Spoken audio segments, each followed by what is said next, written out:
the world, Chuck. Everything you've ever loved. Everything you see. Every year that you live, that world will get bigger and brighter. Saludos, Squad Mystery in the house.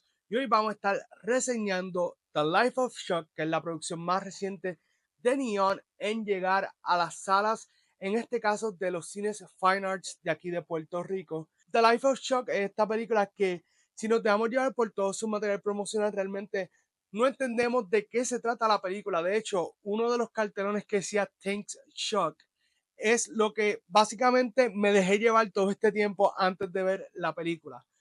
Al momento de grabar este video ya han pasado un poco más de 24 horas porque la realidad es que la película está genial. De hecho, está tan buena que a mí se me hace un poco difícil cómo grabar esta reseña sin dar spoilers y sobre todo hacerlo de una forma que sea respetando el material que vi en la pantalla grande. The Life of Chuck fue escrita por Stephen King en una colección de novelas que salió en el 2020, así que si hay alguna similitud con cosas que están pasando hoy en día, pues podemos darle las gracias a Stephen King, que fue quien durante la pandemia pudo sacar esa colección de novelas o de cuentos cortos en una gran colección de If It Bleeds. Esta película es dirigida entonces por el director Mike Flanagan. Muchos de ustedes lo conocen porque él principalmente hace horror. Podemos hablar de sus proyectos como Doctor Sleep, The Haunting of Hill House, The Fall of the House of Usher, entre otros proyectos que hemos visto por ahí. Y entonces, este es el primer proyecto, podría decir yo, de Mike Flanagan que no es horror, aunque sí a través de lo largo de la película tenemos ciertos momentos donde hay esas pinceladas, esos matices de horror. Y me gusta porque también este es de los proyectos de Stephen King como Shawshank Redemption y Stand By Me, que no son horror, pero aún así Stephen King le da un poquito de lo suyo, ya que conocemos que Stephen King es uno de los top en cuanto a esto de las historias de horror, y en realidad en cuanto al género de horror está más o menos dominado por él. Esta es una película que de la forma que nos cuentan la historia es en un orden no cronológico, o mejor dicho, en un orden al revés. Empiezan en el final y terminan en el principio.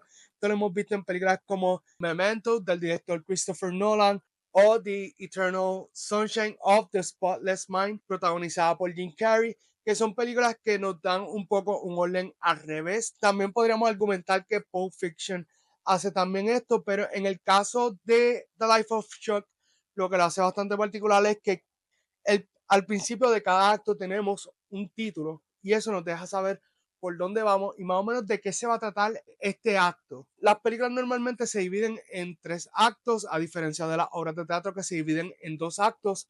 En el caso de las películas, normalmente el primer acto puede ser entre 20 a 30 minutos, dependiendo de cuál larga sea una película, y así sucesivamente con el segundo y el tercer acto, cuando ya el segundo acto es como la mitad de la película y el tercero pues ya es como esa última media hora de la película. Entonces, aquí lo que sucede es que vamos al revés. Comenzamos con el acto 3, que es Thanks Chuck.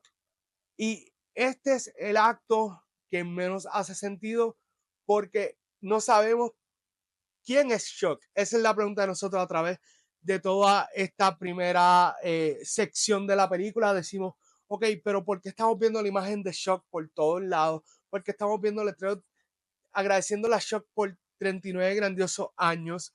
Y la realidad es que en este primer acto es donde quizás más perdido o perdida te vas a sentir, porque simplemente estás viendo una serie de imágenes y de acciones que quizás no puedas entender del todo el contexto de la película. Sí hay una alegoría o quizás una similitud con el final del mundo, porque más o menos así nos los van presentando durante la película. Y en este tercer acto hay muchas buenas actuaciones. Creo que la más pertinente es la de Marty, que he interpretado por Chiwetel Ejiofor, que de verdad lo hemos visto en una inmensidad de películas. Mayormente lo podemos reconocer por su trabajo en el MCU, por hacer de Mordo, Baron Mordo, pero realmente dentro de lo que viene siendo el contexto de la película, él hace de Marty un profesor de escuela secundaria y realmente él es quien mayormente va experimentando estas cosas que están sucediendo raras a su alrededor y que de una forma u otra lo va conectando con su ex esposa, Felicia Gordon, que es interpretada por Karen Gillan, y quien de verdad también, siempre sus películas, no importa si la película es buena o mala, ella siempre da una muy buena actuación. Me disfruté mucho la interacción entre ellos dos. También quiero dar un shout out a Matthew Lillard, que para muchos de ustedes lo conocerán como Shaggy en las películas de Scooby-Doo, pero para mí él dio una de sus mejores actuaciones en esta película. Podremos hablar de Scream todo lo que queramos, pero sinceramente me disfruté tanto la participación de él en esta película que fue algo genial. Para mí es como resumir la carrera de él como artista en una sola película o en una sola escena. Así de genial es su aportación a esta película. Además, está decir que Mike Flanagan hace un gran uso, no tan solo de, vamos a decir, la cinematografía, sino también de los efectos especiales y de cómo toda esta primera parte se siente una mezcla quizás entre películas posapocalípticas con también un tono bien suave de horror porque está genialmente realizado. Así que de verdad me encantó esta parte. Ahora sí, vamos a pasar con el acto 2 titulado Buskers Forever. Y este acto 2 sucede que es unos meses antes del acto 3 y aquí vemos a Shock, que es un contador, recién acaba de salir de coger unos talleres de contabilidad y toda la cuestión. Y él pues siempre ha tenido como que ese deseo de no estar como que todo el tiempo ahí en esa vida de números y matemáticas. Así que lo vemos que por un espacio bastante breve se decide salir a caminar. Y en ese caminar entonces se encuentra con una baterista y pues la vida lo que hace es que un poco le da la oportunidad a él de bailar y de sentirse como era antes de ser contador y lo hace junto a una muchacha que se llama Janice, que un poco también está buscando como ese escape de la vida y tienen toda una gran secuencia de baile que me encantó. Esta sección de la película me recuerda mucho a La La Land.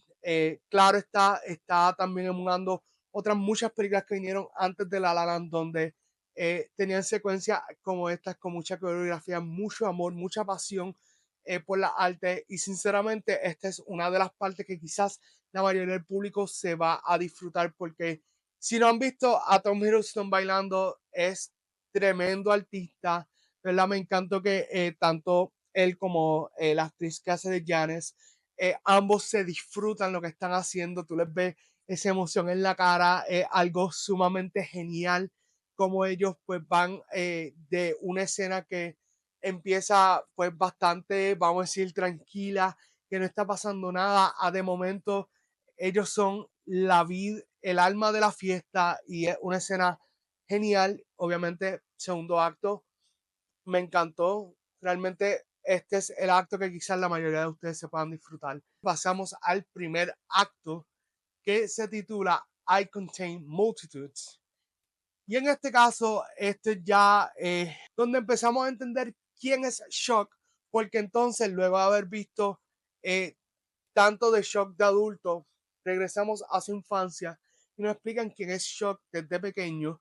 Y de verdad, el muchacho que escogieron para esta parte me pareció que hizo un excelente trabajo, porque no es tan solo que le toca actuar, también le toca hacer escenas donde él baila y realmente es donde vemos que Shock desde pequeño le encantaba bailar. Me parece genial cómo hay una escena donde él está hablando con una maestra de la escuela, que ahí es que hablan sobre el poema de Walt Whitman, que habla sobre I contain multitudes, yo contengo multitudes, lo que eso significa no tan solo en términos del poema, sino que significa en términos de la vida de Shock. Y realmente en este acto uno es donde vamos viendo cuál era su relación con su familia, de dónde es que él venía, de dónde, con quienes él se rodeaba, cuando era mucho más pequeño. Y es donde vamos viendo por qué el tercer acto se llama Takes Shock. Y realmente aquí es donde no les puedo hablar mucho de este primer acto sin caer en spoilers. Por eso simplemente lo voy a limitar hasta aquí. Vamos viendo esos años de desarrollo de Shock. Y entonces llegamos hasta un punto climático donde lo vemos justamente en escuela superior, que ya es interpretado por Jacob Tremblay. Y entonces cuando vemos cómo Shock, ya siendo un joven adulto, va lidiando con las presiones de su vida, de lo que está pasando a su alrededor. Y entonces la película nos deja con este último pensamiento que es exactamente sobre I contain multitudes. Yo contengo multitudes y qué significó eso para Shock a través de su larga vida. Para mí este es el tipo de película que me encantaría, pero yo sé que va a estar muy difícil que llegue a los Oscars. Creo que es una película que más personas deberían de ver. Yo sé que por un lado Neon no le pudo dar mucha promoción a esta película y en parte por eso no muchas personas la han ido a ver, que es una de las mejores películas de este año. Yo sé que todavía estamos a mitad de año, pero es que sinceramente no creo que vaya a haber otra película como The Life of Shock en lo que queda del 2025 llegando a las salas de cine. Es una película que si la ven de principio a fin van a disfrutársela a otro nivel. Para mí es de estas películas que, y esto lo llevo escuchando muchos años, pero quizás es de las películas que te cambia la vida. Yo sé que eso puede sonar un poco radical o un poco como difícil de pensar, pero creo que esta película tiene la capacidad de hacer eso. Sinceramente, si tienen la oportunidad de verla en las salas de cine, vayan a verla porque se los digo, se la van a disfrutar. Es de esas películas que si no han visto trailers, olvídate que con el trailer tú no vas a entender de qué es la película. Tienes que ver la película para entender realmente qué es The Life of Shock. Y ahora sí vamos a pasar con la puntuación de The Life of Shock. Para mí, The Life of Shock es un 10 de 10 y esto es porque sinceramente siento que esta película es perfecta como está, no le cambiaría absolutamente nada. Mi disfrute de la película fue genial de principio a fin y sobre todo me parece que es una película que trata de hacer cosas que uno no necesariamente está buscando ver en el cine, pero cuando lo ve uno se alegra de haberlo visto. Así que, y también no tal calce, me gustaría ver a Mike Flanagan dirigir quizás musicales, porque siento que él tiene un muy buen ojo, no solamente para eh, hacer ese tipo de películas, sino quizás contar buenas historias a través de musicales, que yo sé que es algo completamente opuesto al género de horror, pero me parece que podría ser una muy buena propuesta. Ok, ahora sí, con eso dicho, muchas gracias mi gente, como siempre, por el apoyo. Recuerden ser amables los unos con los otros y nos veremos en otro video de Movie Squad. ¡Wow!